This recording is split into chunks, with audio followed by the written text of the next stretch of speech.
Seja muito bem-vindo ao Inusitável Podcast, aqui quem fala é Davi e hoje eu vou conversar com a Cris Alessi. Tudo bem, Cris? Tudo jóia, Davi. Cris, é difícil dar problema, mas quando dá, é bom recomeçar as coisas. Me diz um negócio, obrigado por você ter vindo, eu sei que você é uma pessoa muito importante para a cidade, em termos de tecnologia, inteligência, de marketing, e aí eu queria que as pessoas te conhecessem mais, e não só te conhecessem, mas entender o que você faz pela cidade. E Poxa, obrigada. Você é uma pessoa, uma peça muito importante dentro da cidade, quando se fala em tecnologia. Obrigada. Você está falando, acho que a gente faz um projeto que é muito colaborativo, então é difícil você falar assim, você é uma peça importante. Eu consigo conectar peças importantes e fazer um projeto legal, acho que esse é o grande ponto. Cris, voltando, muito obrigado pela presença, mas eu queria saber qual é a primeira cena que você tem quando você era criança. Então, quando eu era criança, eu tenho 2 irmãs mais velhas, somos em 3 meninas em casa, e eu tenho essa cena da gente brincando numa garagem, eu morava numa casa térrea, uma garagem grande, um carro mais antigo, e minha irmã com a bicicletinha e eu com o triciclo, ela me puxando a bicicletinha. Elas eram maiores, eu era sempre a pequenininha ali que elas davam suporte. Morava, né, numa casa no bairro Boa Vista, na região norte da cidade, onde eu morei desde que eu nasci lá um tempão. Minha infância eu passei nessa região. Que legal. Minhas conexões quando eu era pequeno também é legal. Então você é mais nova? Eu sou a irmã mais nova. Uhum. Tem 3 irmãs? 3 nascidas aqui, minha mãe gaúcha, meu pai paraibano. Mistura. Legal. Essa mistura é legal, né? E aí, não ter mistura, eu acho que é ruim.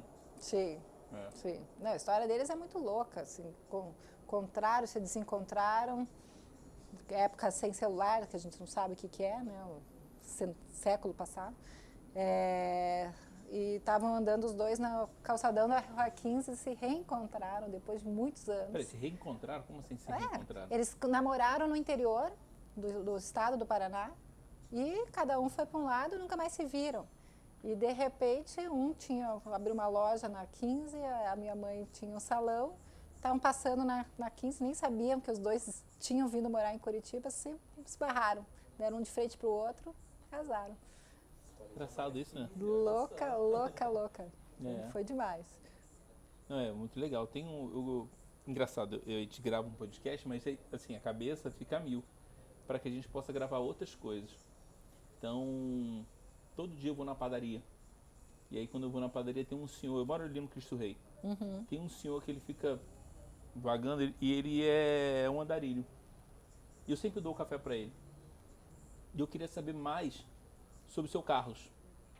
Como é que o seu Carlos chegou ali? Entendeu? Eu falei, cara, isso aqui não existe, isso aqui. E é legal, porque a minha visão de Rio e São Paulo, que eu viajava pro Rio e São Paulo, eu conheço, cabo a rabo, algumas coisas que vale a pena, e aqui não tem. Uhum. Eu falei, cara, dá pra registrar isso. Histórias de amores também, dá pra... E aí vincular com música. Agora eu preciso voar para trazer mais coisas, mas é muito interessante. Que dá para trazer várias ideias como essa. E você é uma mulher de ideias, né? Bom, eu sou geminiana, publicitária, então assim, Você é geminiana de que dia? 26 de maio. Caramba, dia 27 eu faço aniversário. Jura? Juro. Pô, a gente é quase irmão gêmeo, então. Falando em gêmeos, a gente Quem sentou aqui foi aquele vereador chamado Pier. Pier Petruzziello. O Pier nasceu no dia 27 de maio. Sim. Só que a gente nasceu no mesmo ano. É mesmo? Aí eu falei, cara, a gente estaria na mesma sala. Aí ele, é mesmo? Eu falei, provavelmente a gente poderia montar uma gangue, né? Porque você tava atrás, ele também. Eu acho que vocês deviam colar muito na prova e nem lembram. Me diz um negócio, quando é que aquela menina que tava com um carrinho pensou trabalhar com publicidade ou pensou estudar publicidade? Cara, eu acho que assim, eu sempre fui muito de me envolver em movimentos, né? Então, na escola eu sempre era ali a pessoa que era líder da turma e fazia a apresentação de fim de ano e organizava a apresentação de fim de ano. Aí tinha o grupo que ia na igreja, eu era do grupo de jovens, tocava violão e ficava ali no grupo de jovens e fazia os retiros.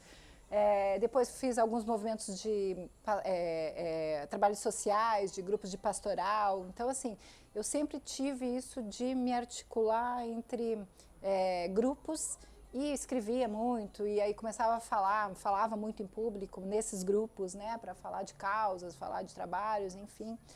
Isso me deu um repertório pensando assim, pô, eu tenho que fazer alguma coisa que eu escreva e que eu fale bastante. Naquela época, né, eu entrei na faculdade em 93. A gente não tinha uma gama enorme de cursos, né? Os cursos, né, eram aqueles mais ou menos pré-definidos ali. A minha irmã do meio é engenheira química, ela é 2 anos mais velha que eu.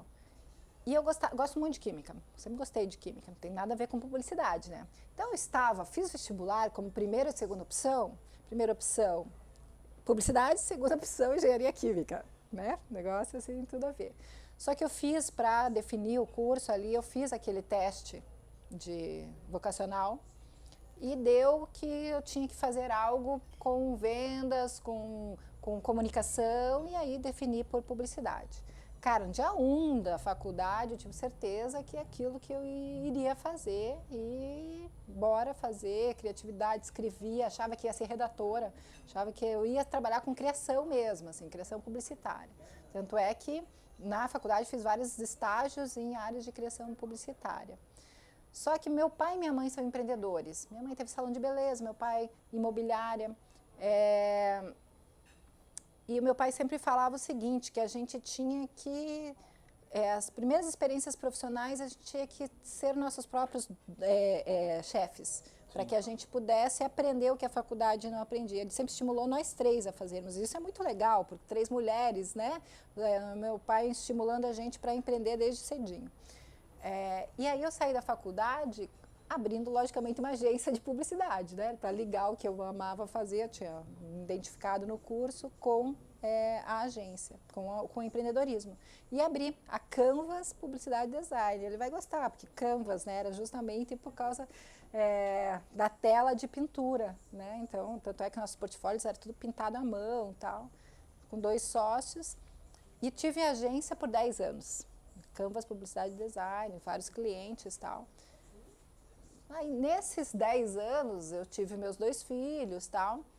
E chegou uma hora que eu falei, cara, um cliente meu, que era grande, me chamou para estruturar um departamento deles de marketing, organizar, eles estavam fazendo um call center, estavam precisando ligar marketing, call center com vendas, eles queriam estruturar o departamento de marketing, me chamou para fazer meio que uma house para eles, uma house é a agência dentro do negócio, para organizar isso dentro para ele. Só que era uma empresa... Que é a melhor opção, tá? Eu acho que se você tem grana para segurar isso, é a melhor opção.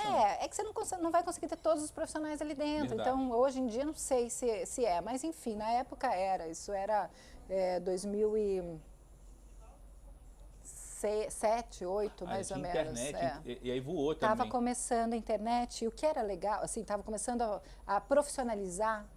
E o que é legal nesse case aí é que essa empresa que eu fui trabalhar era uma empresa de telefonia VoIP.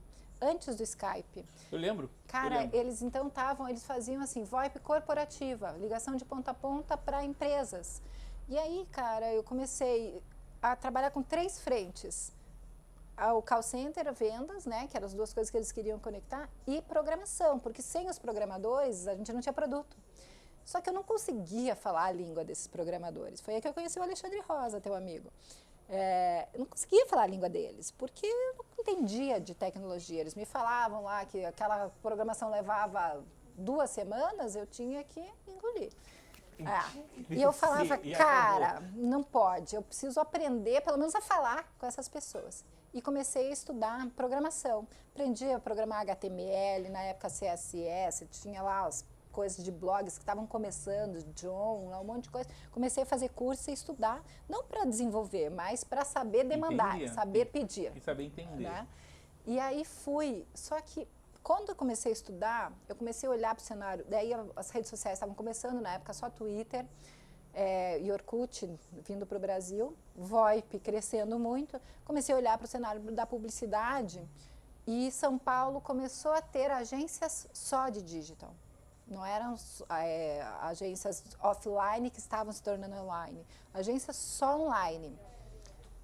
E aí eu falei, cara, esse mercado vai comer meu mercado de publicidade, né? O meu berço está mudando. Eu comecei a perceber isso. Fui fazer um MBA na Federal e tinha uma professora que dava uma cadeira de marketing digital, que era a única coisa que se falava na época, assim, era a única faculdade que tinha alguma coisa que falava de marketing digital.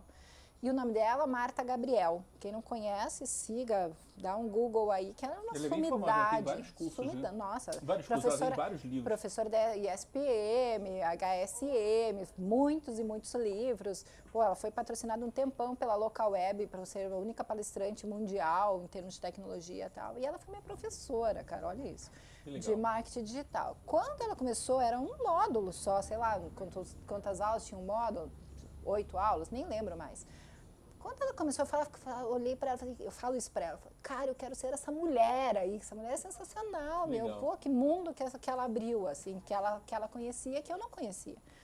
E aí eu falei, não, isso, eu vou migrar a minha carreira para isso, porque a minha área está indo para isso. E quando eu acabei o MBA, eu fiquei com vontade de voltar para a agência de publicidade, né? Saí da minha própria agência, fui para o mercado corporativo, mas falei, eu quero voltar para a agência de publicidade offline para ajudá-los nessa transição para online, porque tudo era mato naquela época, né? Não tinha mato alto ainda por cima. E é engraçado que se você... em 2000 teve a bolha, né? Eu me lembro que eu estava no Rio e vi aqueles CDzinhos que a OL dava. Era a época do Rock in Rio aí, dava muito problema, entrava vírus. E não sabia como ia gerar negócios através das... Não tinha nem rede social, através da internet. E apesar de hoje ainda ser difícil você vender, quando você fala, vou vender uma geladeira. Eu sempre dou o exemplo da geladeira. Aí você manda uma geladeira para o Belém do Pará e a geladeira está quebrada, já quebrou a venda. Já. O Brasil é muito grande. Mas hoje você já tem como trabalhar de melhor forma. Rio-São Paulo, eixo Rio-São Paulo, Belo Horizonte, Curitiba, ele já se vira. Mas no Nordeste não é um grande problema. E aí eu estava fazendo pós, eu fiz pós e eu fiz MBA em Marketing Digital pela Infinet. Que lá no Rio é melhor. E aí era engraçado, que a cabeça ficava a 1000. Site que tinha pensando pixel de que ia acontecer, né? que você pagava $1. Sabe, de um site Million Pixel, eu agora não lembro o nome específico. Não. Então a cabeça ficava a 1000 quando a gente via um monte de case que acontecia. E eu me lembro que provavelmente a sua cabeça também ficou assim. Loucura, assim. E aí eu falei, cara, eu quero voltar para o mercado de publicidade porque eu amo publicidade. Mas eu não quero voltar para a minha agência e quero ajudar essas empresas offline na transição, porque eu estava enxergando que assim, a gente ia transformar, né? Esse mercado ia se transformar. Só que eu não achava, assim, tinha alguma coisa que eu não achava que ia dar certo, as empresas, agências online separadas de agências offline, assim. E aí, nesse momento, já estava também tendo a migração de grandes agências offline, terem departamentos online lá dentro para atender o cliente como um todo. E aí, fui para uma agência aqui de Curitiba, que chamava Sclam, ela não existe mais, mas era uma super agência de Curitiba, uma das mais tradicionais de Curitiba, do seu Irã, nossa, um super publicitário que ensinou todos os publicitários aí que vieram na geração depois dele. E a gente fizemos uma parceria, né, criamos a Sclam Web e ele atendia todas as cooperativas, então a gente viajava muito no interior do Paraná, tinha Curitiba, Londrina, Maringá, atendendo a Sclam Web com digital, mas você pensa isso, né? Falando de digital em Curitiba já era difícil, ia falar de digital lá, sei lá, em Londrina, Pucarana, né? Então, foi um mercado que a gente realmente foi abrindo na época do flash, né? Aqueles banner em flash, levava 7 horas para carregar, mas aquilo era super legal e fazia um monte de animação. Então, a tecnologia, ela Aquilo continua... era um caos. É, Aquelas bolinhas para programar, aquilo era um caos. inferno do universo. Não, e quando você achava você não conseguia achar o erro da bolinha. Levava 7 dias para conseguir resolver um banner. E fora pra E daí os carregar. formatos diferentes. Tinha um banner para aquele portal, banner para outro portal, banner no formato não sei o que lá, da TV wide, da TV não sei das quantas. Da TV não, né? Do computador wide. Então, assim, era o começo de tudo. Mas, assim, foi muito fascinante, porque Sim. é isso, a gente ia aprendendo conforme a gente ia fazendo. E da Sclan eu fui para a Reds, então o Sclan era estadual, né, eu atendia o mercado do Paraná, e eu fui para a Reds, que também era uma grande agência de Curitiba, e atendia o mercado nacional, daí aí atendia contas como Petrobras, Banco do Brasil, Volvo, Grupo Boticário. E também nessa mesma proposta, de fazer um ambiente online e fazer isso dentro de uma agência offline e integrar. E nesse momento eu aprendi, me ajudou a desenvolver uma coisa que é mudar culturas organizacionais de pessoas para uma nova realidade. Porque até hoje não é fácil, né? Você entrar no mundo onde tudo dá certo, no mundo de agência de publicidade, a criação, o atendimento, dá tudo muito certo, né? É um mercado muito consolidado. E aí você chega para esse mercado que é consolidado, aqueles super, né, diretores de arte, assim, né, que são... Você fala assim, cara, sabe isso que você está fazendo? Tem um jeito diferente de fazer que talvez não funcione mais dessa forma do offline e no online. É que você pegou a transição, né? Super, super. Assim, a gente fazia game, a gente entrava... Lembra daquele Farmville? Aquele das cidades, né, que você fazia cidades, na Petrobras, SimCity, a gente fazia plataforma de petróleo gamificada para o cara entrar no jogo, fazer o joguinho, ganhar as plataformas de petróleo, ganhar o posto de gasolina BR, sabe? Olha só, era super legal.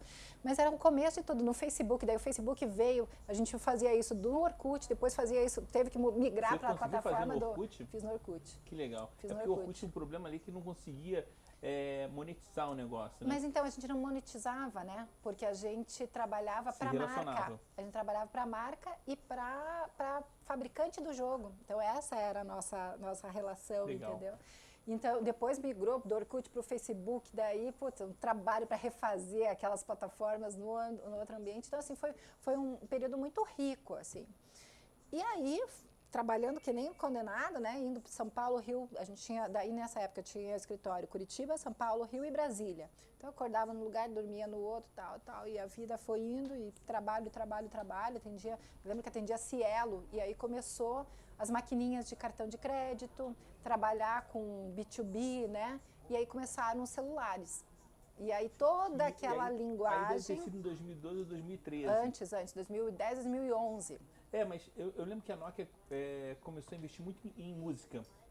Mas... Só que aí chegou o telefone com a internet e é como se tivesse o caldeirão todo rodando e de repente Apple, né? voltou. Apple fez a mudança. Não, tinha BlackBerry na época ainda, né? BlackBerry, que era o corporativo, que era o de teclado, tal. Então, assim, isso era 2011, mais ou menos. E aí, começou o celular e aí outra tela, outra usabilidade e tal. Então, assim, foi muito intenso. E aí eu me aprofundei muito em tecnologia por causa do digital. Não necessariamente de programar, de trabalhar a tecnologia, mas a tecnologia impactou todo o mercado, todo o segmento, toda a minha profissão. Quando eu estava na Reds, a gente atuava, fazia licitação, participava de um monte de coisa, e aí as redes sociais estavam se posicionando como um ambiente importante de comunicação. Aí o Facebook já estava forte, né? Twitter naquela época tinha dado uma caída, depois voltou.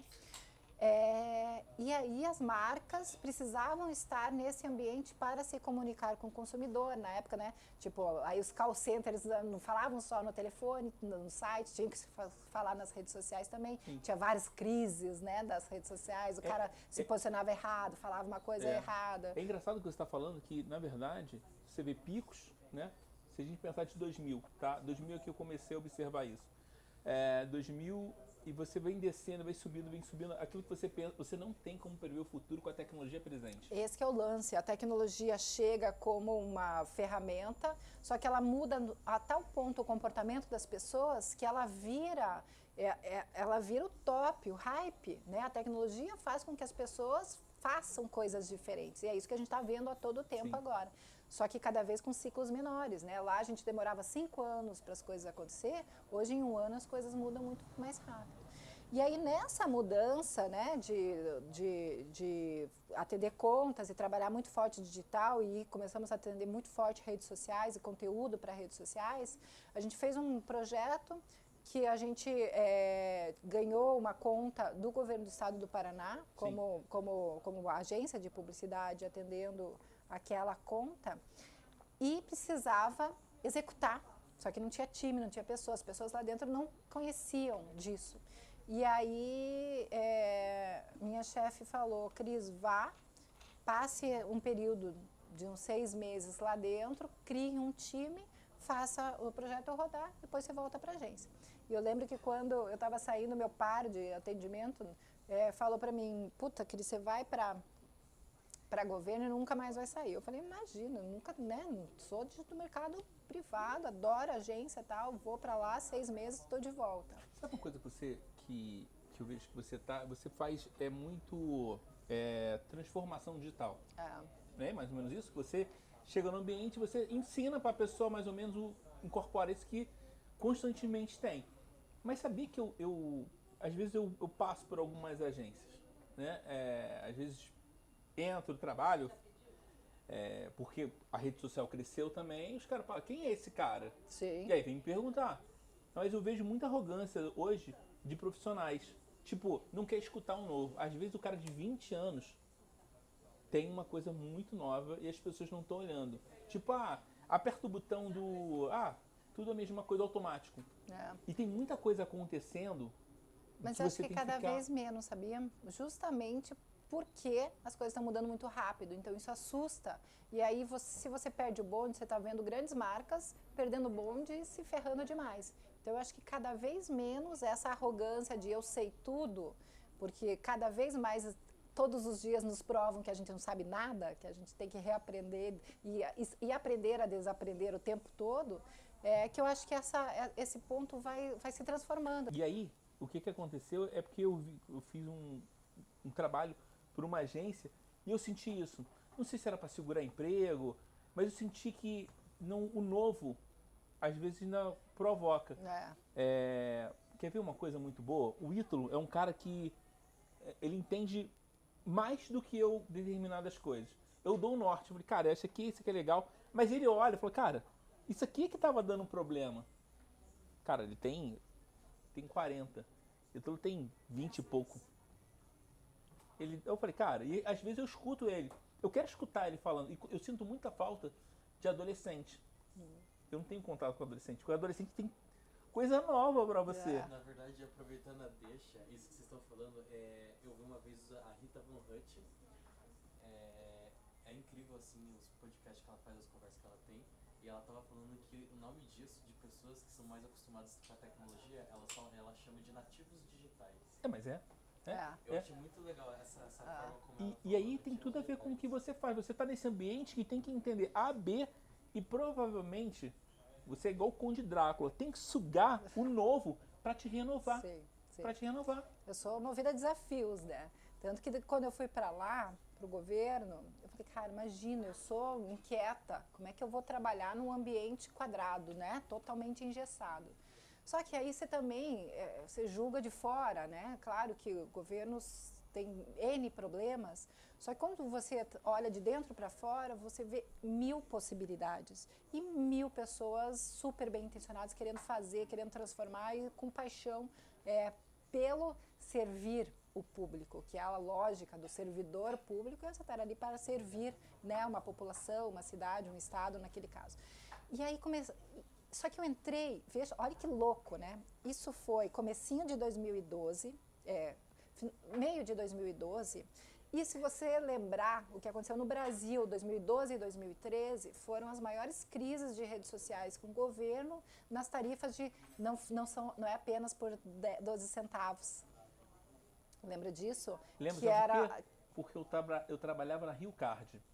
Que é a empresa de... Putz, você conhece Rio Card? Se ferrou nessa Rio Card? época, assim, do cartão, da tarjeta. Então, você falando isso, eu lembro que, na verdade, a FETransparency em cima embaixo era Rio Card. Então a FETransport que trabalha, sei lá, era como se fosse, eu não lembro agora o que a FETransport é, mas eu acho que é uma organização com os ônibus, e embaixo tem a FETransport que era a Urbis aqui. Tá. E aí não se falavam sobre isso. Quando os e-mails passavam, eram 6 horas da tarde. Hoje em dia provavelmente é diferente, porque as pessoas querem saber informações. Sim. E eu me lembro da minha chefe falando uma coisa que ela falou assim, cara, isso aí não vai dar em Não vai nada, dar não. nada. Não vai dar nada. E aí, de repente, explodia tudo. Então, assim, foi um período, assim, né? Logicamente, não saí em 6 meses. Estou até hoje no setor público, mais de 7 anos. Acho que 8 anos já. Olha, se foi em 2012, a gente está em 2022, é 10 Vai anos. fazer 10 anos, meu Deus do céu. 2013, eu acho que as minhas manifestações foram em 2013. Mas, enfim, 2 anos de pandemia, tira, deu 8 anos, pronto. Mas aí veja, né? Claro que não saí, porque aquilo criou muita oportunidade e necessidade de, não, esse ambiente tem que ser muito mais sério.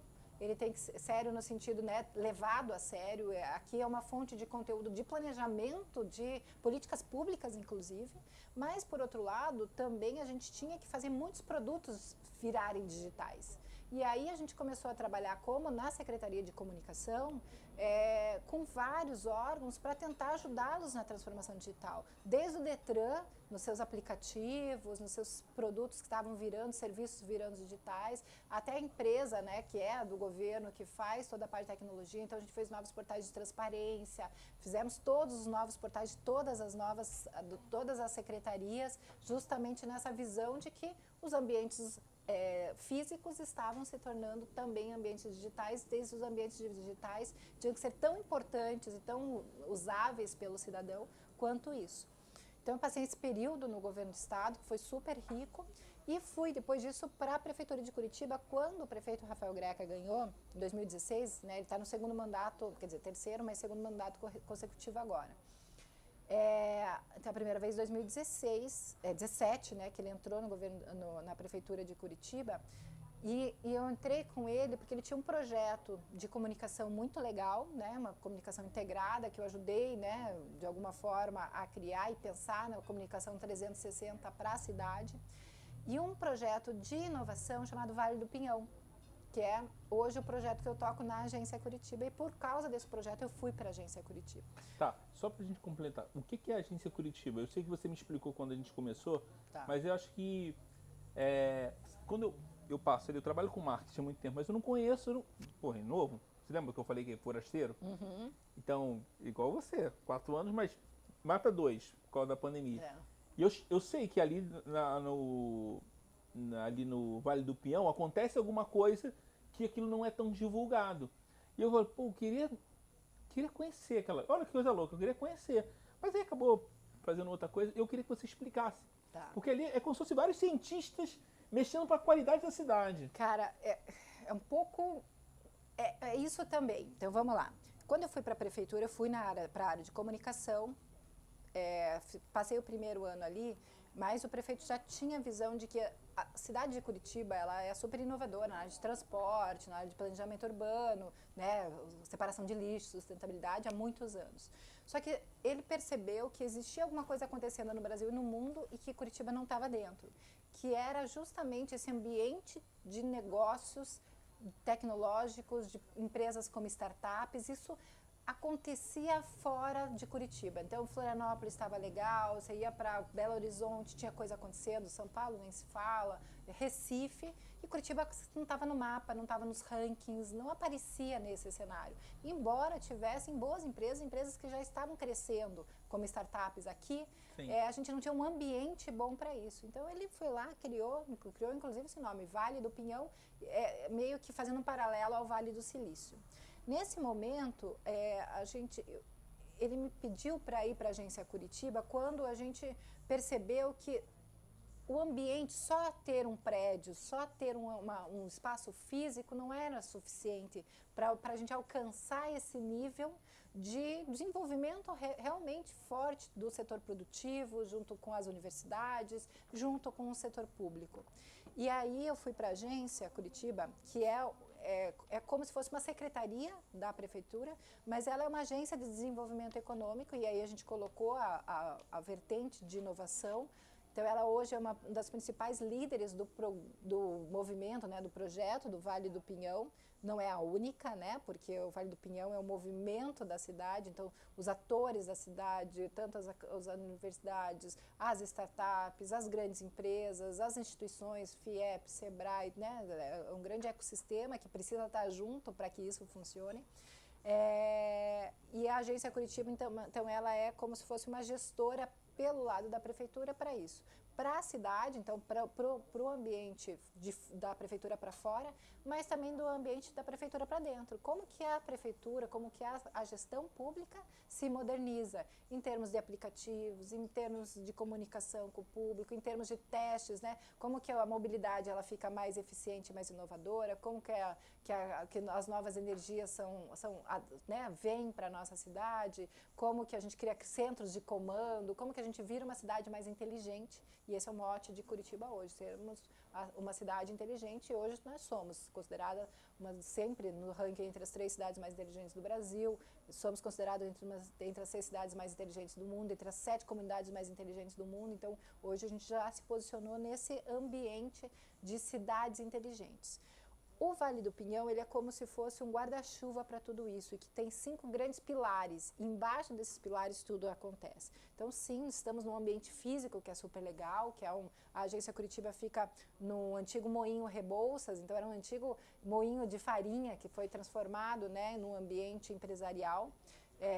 A gente faz muito evento lá, a Fundação Cultural está ali com a gente, logo a gente vai abrir hubs de inovação, que as startups vão estar ali dentro também, mas essa questão física, a questão urbana, ela é um desses pilares, né? É uma das coisas que a gente precisa fazer.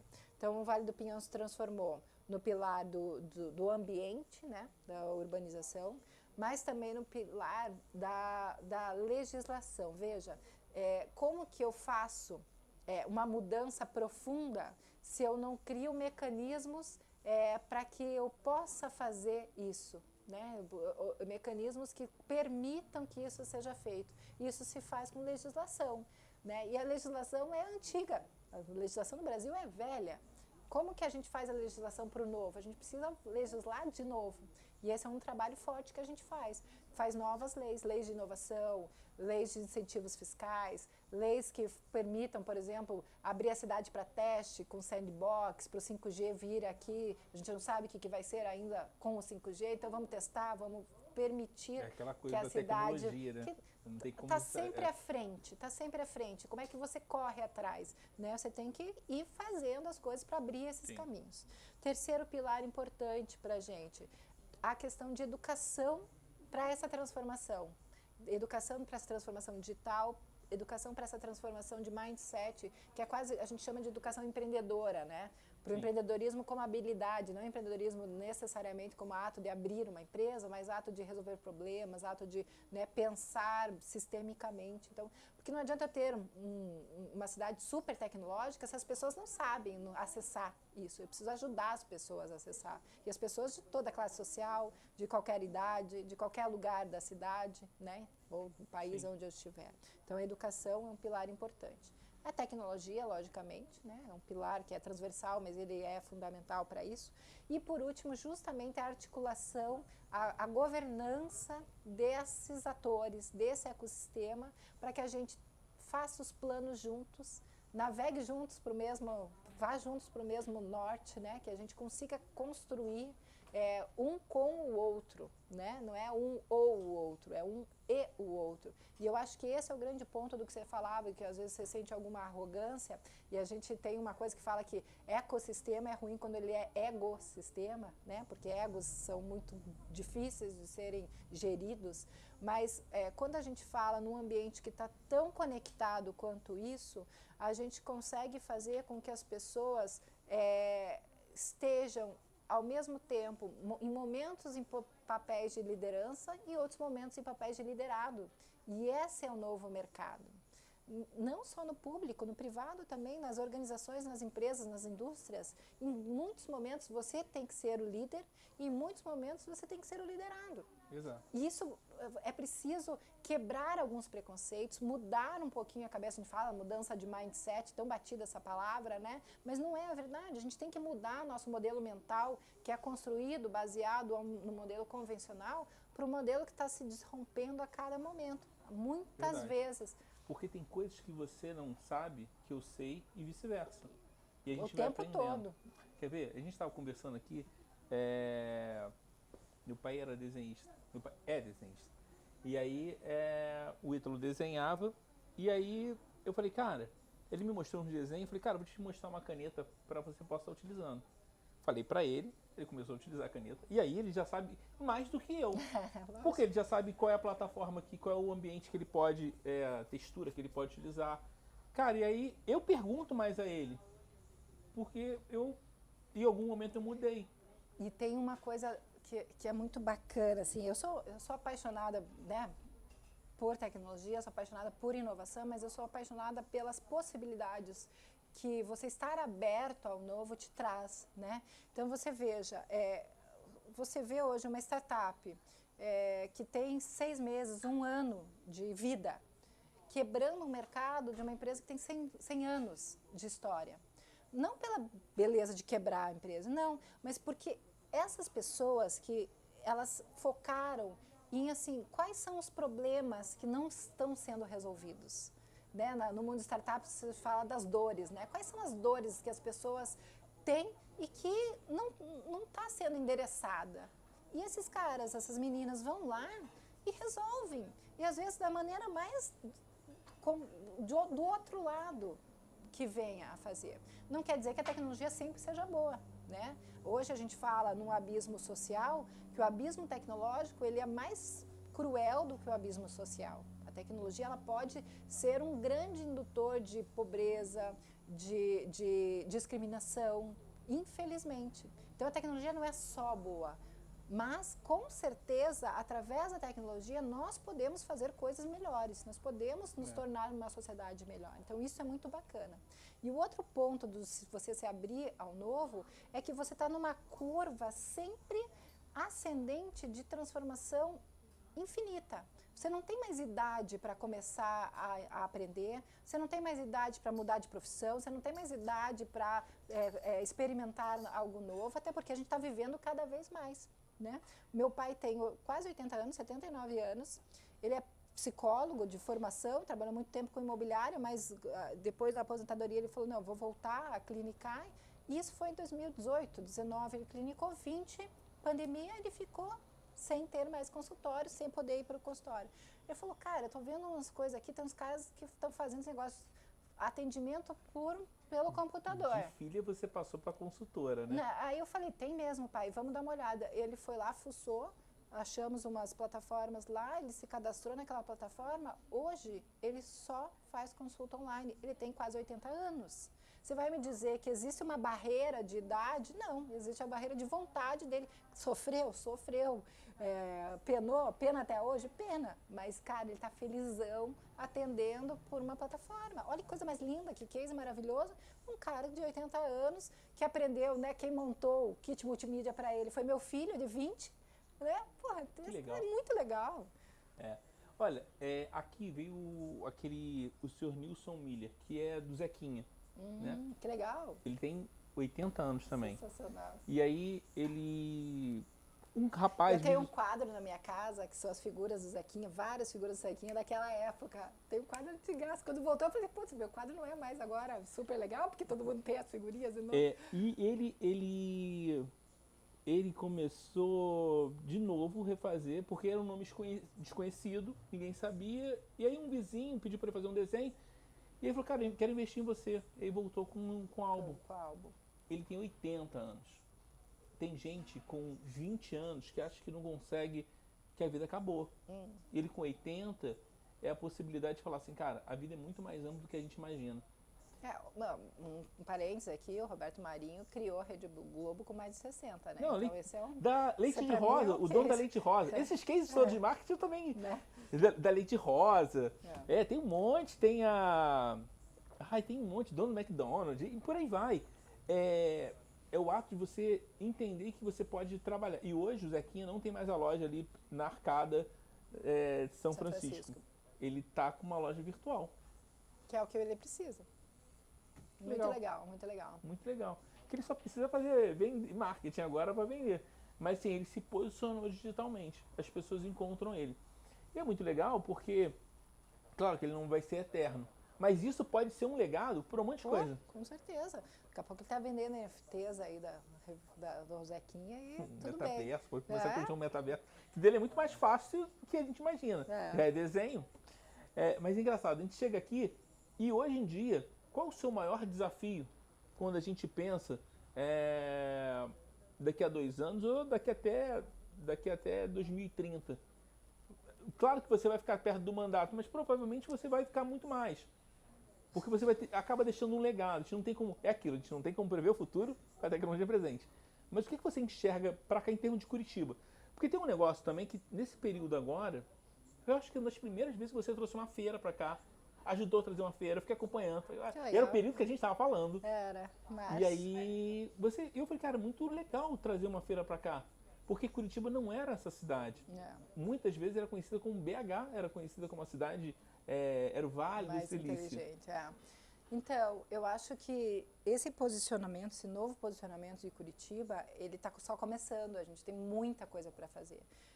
O que a gente quer sob o ponto de vista de desenvolvimento econômico e inovação, é ser uma cidade altamente atrativa para empresas, essas empresas dessas novas tecnologias, mas não só de tecnologia de inteligência artificial, tecnologia de nova mobilidade, de carros elétricos, enfim, de várias, saúde, né, tecnologias da área de saúde, robótica, enfim, você falou de metaverso. Então, a gente quer que as pessoas, e é isso que a gente fez, colocou Curitiba nesse mapa como uma cidade importante para empresas virem para cá, se instalarem aqui, consumirem mão de obra daqui e a mão de obra daqui cada vez mais qualificada.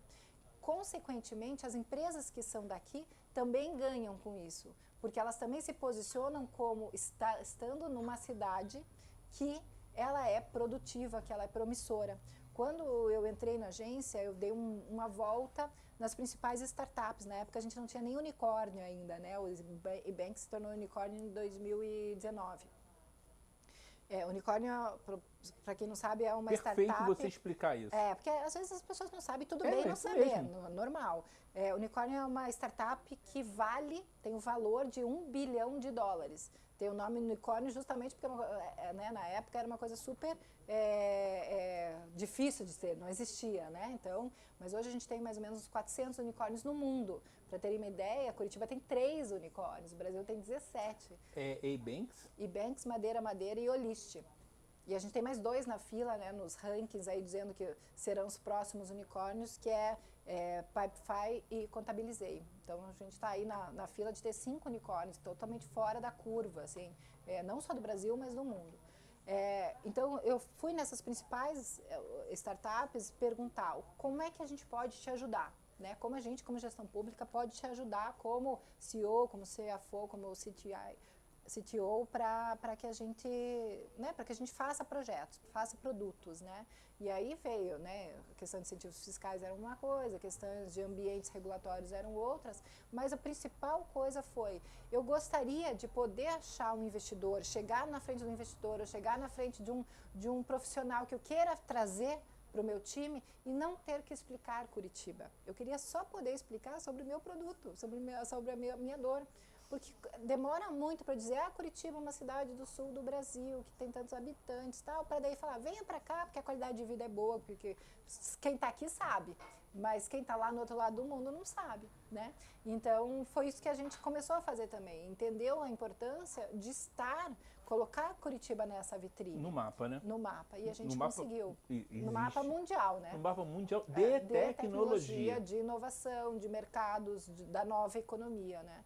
E aí, quando a gente fala em mercado da nova economia, a gente não fala só de startups, porque as grandes empresas, as empresas convencionais também estão mudando, né? Precisam mudar, se não mudarem, elas vão morrer, né? Então, essa mudança também também precisa de muito apoio, né? Então, é isso que a gente faz na Agência Curitiba.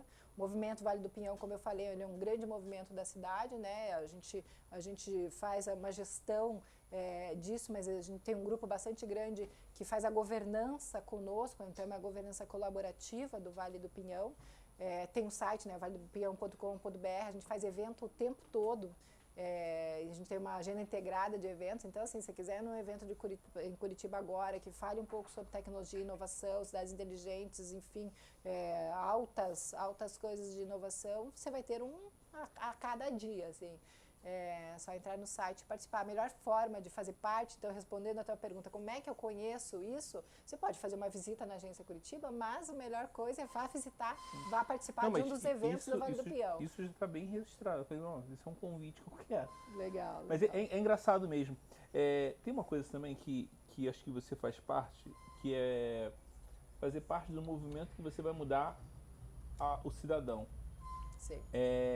Fazendo com que ele entenda a tecnologia. Se a gente perceber que provavelmente muitas profissões não vão existir mais para frente, em vez do, sei lá, aqui não tem, aqui a gente é bem à parte. Em vez de a gente discutir bobeira, político de bobeira, é se preocupar com essa mão de obra que, se ela não se qualificar, vai ter um desemprego muito grande. E dizem que vai ter um desemprego, eu acho que não. Dependendo do que vai acontecer. Aí eu dou sempre o exemplo do correio. O correio, as pessoas falam assim, mas o correio vai quebrar, ele não envia mais carta. Ele mudou o negócio dele, que agora é entrega. Aí a pergunta é, a tua preocupação é nisso também, de melhorar o cidadão? Com certeza. Então, quando eu falo que a educação empreendedora digital é justamente isso, porque o cidadão enxergue, olhe para o momento atual, né, e se qualifique para o momento atual, mas enxergue os sinais das transformações que vêm para frente, né? Então, a gente tem um monte de programa, né? Programa Bom Negócio, Programa do Orquitiba, os próprios Faróis do Saber, que fazem hoje a integração com as escolas municipais. Então, a gente ensina Design Thinking, metodologias ágeis para crianças via Secretaria de Educação. Para crianças de 5 anos. O que é Design Thinking? Design Thinking é uma metodologia ágil de validação e prototipação de produtos e projetos, né? Então, assim, que é super usado no mercado corporativo e que você pode usar em qualquer projeto. Então, fazer isso com uma criança de 7 anos é muito forte. O que você cria de conexões na cabecinha dessa criança nunca mais vai ser esquecida para frente. É muito importante a gente fazer isso com as crianças, mas é importante fazer isso com os adultos também. Na pandemia, Curitiba tem uma feira do Largo da Ordem, né, que é a maior feira de rua da cidade, e na pandemia, de uma semana para outra, foi fechada, né, mais de 300 barracas ali fechadas. A gente teve que, em uma semana, fazer as barracas digitais desses feirantes, né? Então, a gente criou a Feira do Largo da Ordem Digital, em parceria com as startups. Então, várias startups vieram e colocaram suas plataformas que já estavam prontas para que os artesãos pudessem entrar nessas plataformas, e daí a gente agrupou essas barracas digitais numa plataforma única que a gente criou na prefeitura. Mas não adiantava ter a barraca digital e-commerce. Eles podiam vender? E-commerce, com entrega, com meio de pagamento, tudo integrado. Mas o que adiantava isso se o artesão não sabia usar? Então, a gente teve que criar o ambiente digital e educar o artesão de como fazer. Como fazer desde, assim, a foto do produto para subir na plataforma. Não é só subir. Puta, a melhor foto, põe num fundo assim, faz uma conexão assim. E daí para vender? Você precisa ter um meio de pagamento. O meio de pagamento é assim, tua conta, tem conta digital? Não tem. Então, vamos lá, tem que criar uma conta digital. Tudo isso precisa ser ensinado, porque as pessoas não sabem. Para os nativos digitais é fácil, e para quem não é nativo digital. E a gente vive num momento onde 50% das pessoas que estão no mercado são nativos digitais, as outras 50% passaram metade da vida sem a conexão. Então, assim, é um momento que todo mundo precisa ser ajudado, né, nessa condução. Então, esse é um ponto importante para falar sobre essa preocupação com a tecnologia, com a educação. Mas o outro ponto de empregabilidade, só para não perder tua linha de raciocínio, é esse mercado que vai se transformar, e sim, né, as projeções nos mostram que em 2030... Está transformando agora. Que em 2030 quase 40% das profissões não serão mais as mesmas, né, elas sofrerão mudanças. É uma realidade. Se a gente for ver a quantidade de desemprego que há no Brasil, é um contraponto às mais... Só no Paraná são mais de 70 mil vagas de empregos em áreas tecnológicas abertas, que não conseguem ter profissionais para serem contratados. Então, veja, é uma balança que não se equivale. E aí a gente entra naquela questão que a gente fala sobre a inclusão digital, o abismo digital é tão importante, tão grave quanto o abismo social. Porque se a gente não ajudar na transformação das pessoas, você deu o exemplo do correio. Ok, o correio mudou o que ele entrega, mas vamos pensar em quanto tempo ele fez isso, como ele demorou para se transformar. Sim. E quantos carteiros, vamos dizer, não conseguiram, não tiveram oportunidade de aprender uma nova forma de se profissionalizar, porque o correio não vai mais precisar daqueles 1.500 e 200, sei lá quantos mil profissionais lá dentro para fazer as entregas, porque as entregas agora são diferentes, a carta, uma a uma, já não existe mais, né? Daqui a pouco a gente tem entregas feitas por drones, sei lá, né? Então, assim, aquele cara que não vai continuar na mesma empresa sendo realocado, ele precisa aprender um novo ofício. Total. E aí esse novo ofício, ele vai com certeza falar de inteligência artificial. Nossa, a inteligência artificial vai tirar, a máquina vai tirar o lugar das pessoas. Vai, de fato, para muitos empregos. Só que quem vai mexer com as máquinas precisa ser pessoas, para poder programar, para poder até arrumar a câmera digital que está sendo usada para essa gravação. Mas alguém tem que ajudar essa pessoa, que talvez seja de uma classe social mais baixa, a entender que essa é uma oportunidade de emprego. Né? No Brasil existe isso, né? Manutenção de celular. Nos Estados Unidos não existe, no Brasil existe muito, né? Manutenção de celular. Pô, você tem que ensinar essas pessoas como é que mexe nesse negocinho aqui, que é um bicho de 7 cabeças para muita gente, para isso ser uma profissão. Então, sim, as profissões vão mudar, existirão novas profissões, mas de fato a gente precisa ensinar esses 50% da população que passou metade da vida fora desse mundo digital a perder o medo, num primeiro momento, da transformação digital, e no segundo momento a se qualificar para essa transformação digital. É isso que você tinha falado. Você tinha falado muito de unicórnio, que é uma coisa que todo mundo olha porque tem muito dinheiro, aí todo mundo olha para lá, mas tem uma base ainda que é um abismo imenso, sabe? O telefone que ainda está batendo cabeça mexendo no telefone, celular não sei mexer. Normal. É normal. E para uma pessoa mais nova, ter paciência é uma das virtudes. E você que é uma gestora, o melhor casamento que eu acho é uma pessoa mais velha e uma pessoa mais nova. O mais velho segura e o mais novo vai voando. Então, o mais velho segura. Não, cara, não é o momento, tenha paciência. Eu acho isso é um casamento perfeito. Se você consegue juntar isso, então, juntar pessoas mais velhas, que provavelmente no mercado de trabalho vai ter pessoas mais velhas, é inteirar para que ele participe, não é o velho chato. Não, é o cara que pode dar a solução aos nossos problemas. Não, com certeza. Tanto é que teve um movimento de vamos colocar profissionais muito jovens nesse mercado, porque são pessoas que estão são mais hábeis, né, com relação à tecnologia. E agora a gente está no momento que essas empresas estão crescendo, fala assim, cara, mas eu preciso daquele cara que sabe muito de gestão, eu preciso daquele cara que tem experiência de liderar times maiores, então são pessoas mais velhas. Então esse equilíbrio é natural que aconteça, mas essas pessoas mais velhas precisam também dessa ajuda para essa transformação, porque eles vêm de uma escola, nós, né, pessoas mais velhas como nós, viemos de uma escola, aprendemos a vida inteira que o erro é ruim, que errar é um pecado. E para um mercado novo, E errar é fundamental. como é que eu acerto numa coisa que não existe? Quem era especialista na pandemia? Se alguém sentou aqui e falou, eu sou especialista em pandemia, desculpa, essa pessoa é um retardado, porque não existe especialista em algo que é novo, que nunca aconteceu. Pelo menos nossos avós não viveram isso. Né? Então, assim, eu acho que esse é o grande ponto, né? De a gente conseguir trazer todo mundo junto, não deixar ninguém para trás. E é muito difícil não deixar ninguém para trás. E aí a gente vê, né, infelizmente, o avanço tecnológico, grandes empresas, cada vez mais dinheiro na mão de menos empresas, né? Então as big techs aí ocupando uma fatia de vários mercados diferentes, com poder enorme, que também isso é ruim, né? A gente vê uma crise ética, inclusive no mundo digital, né? A gente está falando de inteligência artificial, quanto a gente ainda tem que discutir sobre ética para a inteligência artificial, quanto a gente tem que discutir de inclusão. Eu sou presidente de um conselho de mulheres na tecnologia.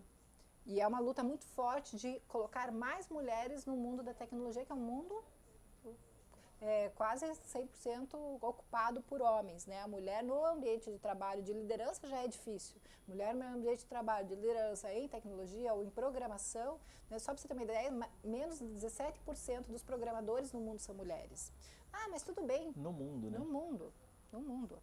Mas tudo bem, porque o homem programa mais rápido e tal. Tá, mas quem que está ensinando para a inteligência artificial vieses inconscientes? Que o machismo... Só uma curiosidade, já viu tem um filme que quem ajudava na NASA, os computadores, as calculadoras, eram as mulheres? Estrelas Além do Tempo. Além do Tempo, esse filme é maravilhoso. E ela aprendeu a programação do primeiro computador que chegou lá. Mas você veja que apesar disso, né, lá dos anos 60, a gente não conseguiu ter as mulheres ocupando o mesmo espaço. E aí... E o que afasta isso? Agora minha dúvida, o que afasta? Você que está... eu vejo também, mas... O que afasta a mulher? Falta de interesse? O que é? Na verdade, é um problema estrutural, né? Então, a gente tem lá ambientes... quanto mais esse ambiente é feito por homens, menos mulheres entram aqui. Não necessariamente porque os homens, eu não quero mulheres aqui, mas existe um machismo estrutural na sociedade, né? Sem querer, a gente faz com que as meninas... se interessem mais por carreiras humanas e meninos se interessem mais por carreiras matemáticas, carreiras científicas, sem querer. Que brinquedos você dá para os seus filhos e que brinquedos você dá para suas filhas? Qual é o mundo que sua filha está inserida desde o nascimento e qual é o mundo que seu filho está inserido desde o nascimento? Seu filho, ele é encorajado a desbravar, a se sujar, a subir. E sua filha é ensinada a se comportar, Então, assim, isso está mudando hoje? Tá, mas a gente está há séculos dessa forma. Então, isso é muito estruturante. Essa é uma primeira quebra. Você tem um jeito de ser desbravadora, tá? Eu sou.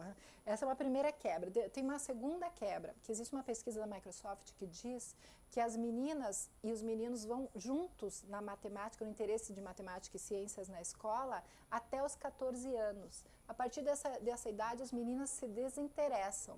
Por 2 motivos essa pesquisa mostra. O primeiro, por já enxergar que existe uma não inclusão de gênero nesse ambiente dos meninos serem mais fortes, vamos dizer assim, em termos de matemática. E o segundo motivo é porque não tem pessoas, referências mulheres, figuras, referências mulheres que as inspirem nesse ambiente. Então, olha qual a importância de terem referências mulheres, né, para as crianças. E com 15 anos, o que os adolescentes estão fazendo? Escolhendo suas profissões. Então, naturalmente, como ela está se desinteressando da matemática e da ciência, ela está indo para áreas não de matemática e de ciência. Então, esses são alguns pontos que não explicam 100%, tem muitas outras coisas envolvidas nisso, mas ajudam muito a entender por que a gente tem esse gap tão grande de áreas tecnológicas. Tem outras coisas também. Lá nos anos 60 tinha muita mulher na matemática. Sabe por quê? Porque as secretárias usavam a matemática para fazer ali a questão de cálculos tal nos seus ambientes. Quando a matemática foi mais para a área tecnológica, dos games, dos jogos, os homens foram mais, as mulheres pararam de ir. Então, assim, tem várias coisas que explicam isso. Mas sabe como é que muda? E não é uma mudança fácil. A gente precisa fazer programas. Não adianta ficar falando sobre isso só. Falar é bonito, mas só para você ter uma ideia, mais de 80% dos gestores, dos CEOs, colocam a causa da diversidade como uma causa importante para suas empresas. Sabe quantas empresas têm programas estruturados de inclusão feminina nas suas empresas? Programas estruturados, menos de 20. Daria mais tempo. Mas é um gargalo, você perde esse gargalo.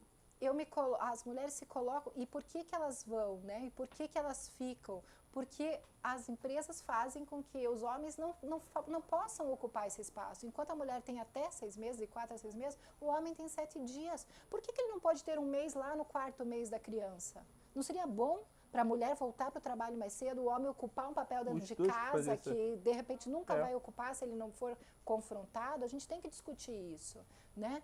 Outra coisa, 54% das empreendedoras, das mulheres, das pequenas empresas são de mulheres, fundadas por mulheres. Ah, a mulher é muito empreendedora. Mas sabe por quê? Porque ela quer flexibilidade de horário. Ela quer conseguir trabalhar, ganhar dinheiro, mas ir às 3 da tarde levar o filho no médico. Porque esse é um papel dela também na sociedade. Ela não quer abrir mão desse papel. Então, ela quer ter maleabilidade, flexibilidade de horário. As empresas dão essa flexibilidade de horário para ela. Mas agora, daí é tanto homem quanto mulher, com a pandemia, é uma coisa muito interessante. Fez com que a gente pensasse sobre trabalho. Eu não quero ficar mais preso. Marketing, a gente trabalha com marketing. Sim. A gente trabalha com entrega. Se eu estou entregando, eu não preciso ficar tanto tempo lá. Para serviço isso é fácil, mas para produto? Produto é diferente. Então, assim, não dá para ter uma solução que só funcione para um setor. Sim, sim. Né? E aí você tem que pensar nisso. E assim, provavelmente muita coisa já mudou. E uma outra coisa também é que a gente pensasse em salário. O salário da mulher também é mais baixo. Mais baixo, no mundo inteiro. No mundo inteiro. E é muito engraçado também que, por mais que a gente fale muita, sei lá, tecnologia, muita empresa ganha muito dinheiro e a distribuição é muito pouca. Sim. E outro ponto que também... Mas, isso é todo mercado. Os sertanejos, os músicos sertanejos falam disso. Que antigamente ganhava-se mais. E agora o cara faz, sei lá, mas o cara ganha na quantidade. Porra, que crueldade isso, né? Crueldade, né? Tem que ralar muito mais para conseguir a mesma coisa. Outro ponto, você falou da pandemia, né? Que fez com que a gente talvez desse valor ao tempo diferente, né? As prioridades também que a gente tem na vida, né? Só que aí você colocou o homem e a mulher dentro de casa e quem que foi penalizada mais? Foi a mulher. O homem continuou lá. Claro que foi super legal que os homens conseguiram viver seus filhos, por exemplo, sua casa, sua família mais. Eles falam isso. Mas as mulheres dobraram a jornada, porque elas não conseguiam, né, nem ter o tempo de fôlego, porque estavam 100% dentro de casa. É engraçado. Um dia desse eu estava vendo uma tia minha e eu falei assim, o trabalho da mulher é invisível. Ela já é avó e... porque ela acorda, bota os meninos para a escola, não sei. E aí a casa tá arrumada, se não tá arrumado, esse é um trabalho invisível. Invisível. Ninguém consegue. E aí fala assim, eu faria o dia inteiro pro trabalho. E aí, não tem isso, Lena. Mas às vezes eu vejo o cara falando assim, pô, mas eu saí de casa e trabalhei o dia inteiro na rua. Então, e aí chega em casa e fala, não, mas eu ajudo minha mulher dentro de casa. Eu falo, eu não preciso de ajuda. Eu quero alguém que faça junto aqui. Meu marido me ajuda, mas né, faz comigo.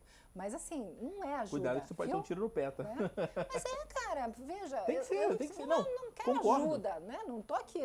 se é compartilhado, é compartilhado. As novas gerações, elas estão mais sensíveis a isso, né? Mas ainda assim, a gente tem muito... Isso que eu falo.